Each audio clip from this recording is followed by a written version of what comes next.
Today I'm painting up a brutal Trench Crusade Proxy, a hulking executioner-style butcher with a face-shrouding, rusted helm and a blade fit for cleaving heretics in half. Relentless, rusted, and built for butchery in no man's land. We're keeping it fast and filthy with a Grimdark Slapchop approach. Drybrush zenithals, contrast paints, and a heavy dose of Villainy Inks decrepit filth. No airbrush, no overworking, just raw speed painting for raw results. Welcome to the Dark Forge.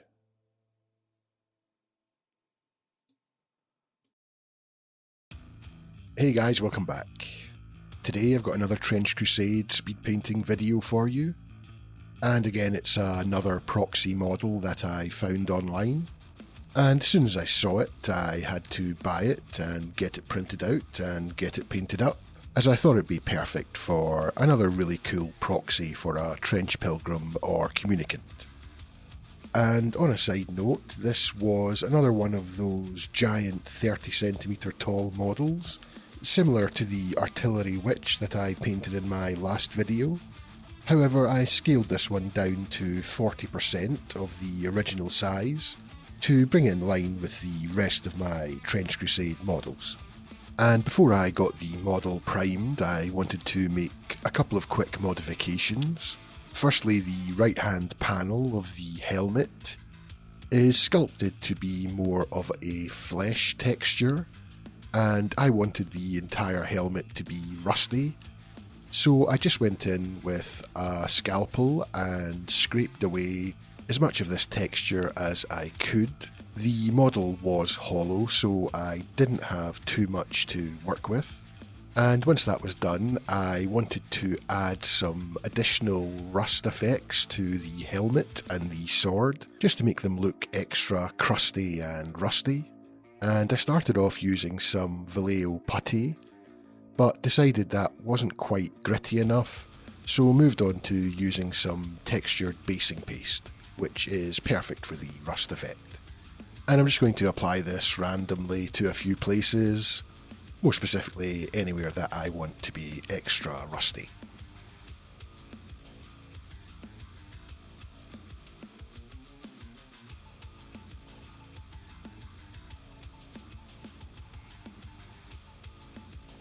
And then I got the model primed in some Green Stuff World matte black primer, before proceeding to apply the contrast paint base. And I've gone through this process quite a few times now in my Grimdark speed painting videos, so I'm not going to bore you about this process again. Just use an off-white colour, and I prefer to use Army Painter Company Grey, and dry brush highlight the entire model, excluding the helmet and the sword, in this colour, until you're left with something that looks a little bit like this. And once you get to this stage, the model is now ready for the contrast paints. But before I get to the contrast paints, I'm firstly going to paint up all of the rusted areas first. And for that, I'm going to be using 3 of the colours from the Army Painter Fanatics range, which is the Dark Rust, the Fresh Rust, and the new Grim Rust from the John Blanche set.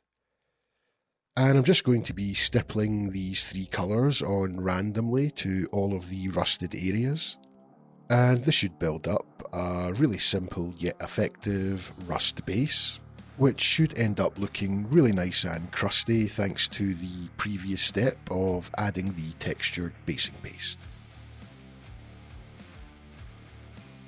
And from there I just come in with a little bit of silver, and in my case I use some Army Painter Gunmetal to come in and give a light dry brush over all of the rust so that it catches all of the edges and gives it a little bit more of a rusty metal look.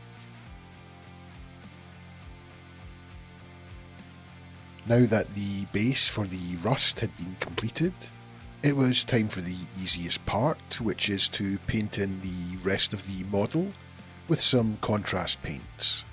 And this is a fairly easy process where you can't really go too wrong. Just pick your colour and apply it to the area you want. Just make sure you don't overwork any specific area, as the contrast paints do have a tendency to show brush strokes if overworked, and make sure there aren't any areas of any excessive pooling as well. And the paints that I used were as follows. For the skin, I used some Army Painter Speed Paints, Crusader Skin. And for the apron, I used some Vallejo Express, Battle Dress Brown.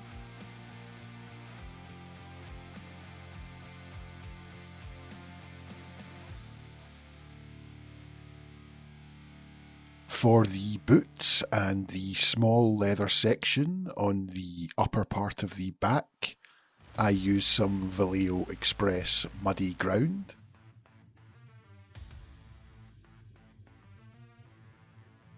For the trousers, I used some Army Painter Speed Paints, Gravelord Grey.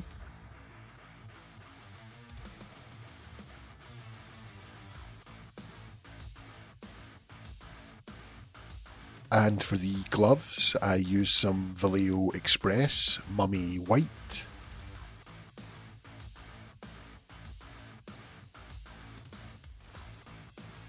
And finally, for the straps at the back of the apron, I used some Vallejo Express Military Yellow.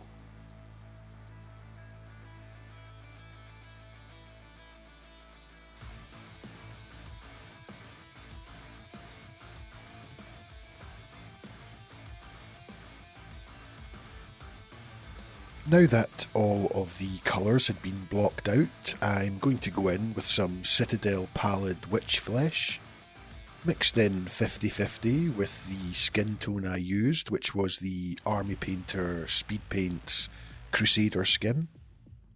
And I'm just going to use this to dry brush on some highlights onto the skin, and this will help to remove some of the patchiness of the speed paints in the previous step. In larger, flatter surfaces, the speed paints tend to dry in sometimes awkward places that are unwanted, and for places like the skin where you want the finish to be a bit smoother, it can look a little bit funny. So by applying this dry brush step, I'm not only highlighting the model, but also smoothing out all the roughness from the speed paints.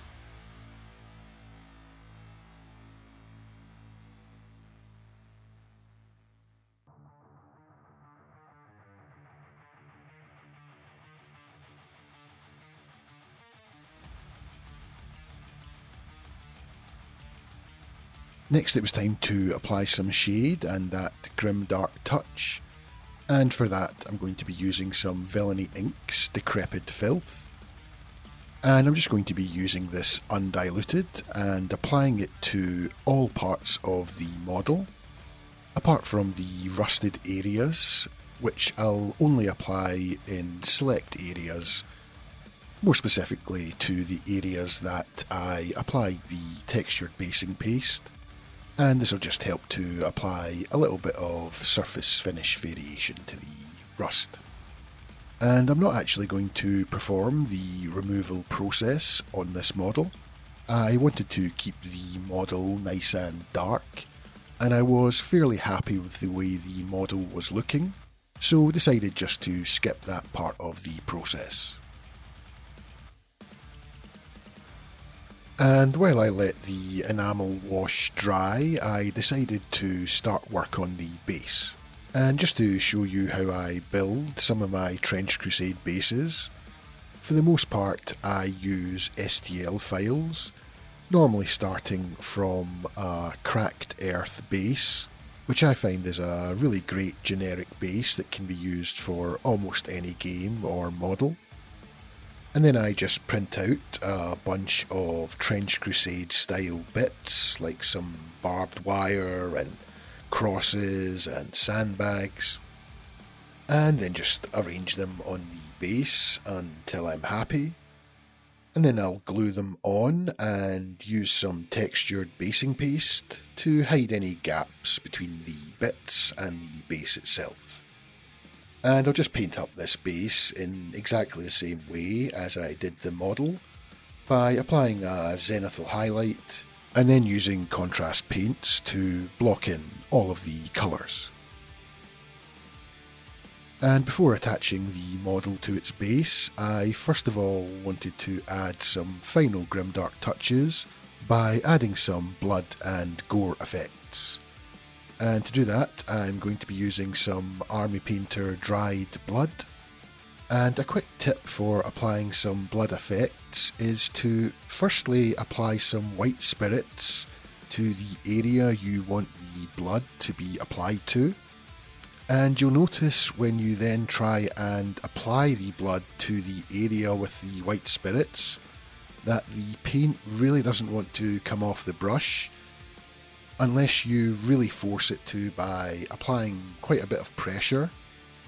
And then small amounts of the paint will start to come off and will sit on the surface of the white spirits, and it creates a really realistic and interesting looking blood effect.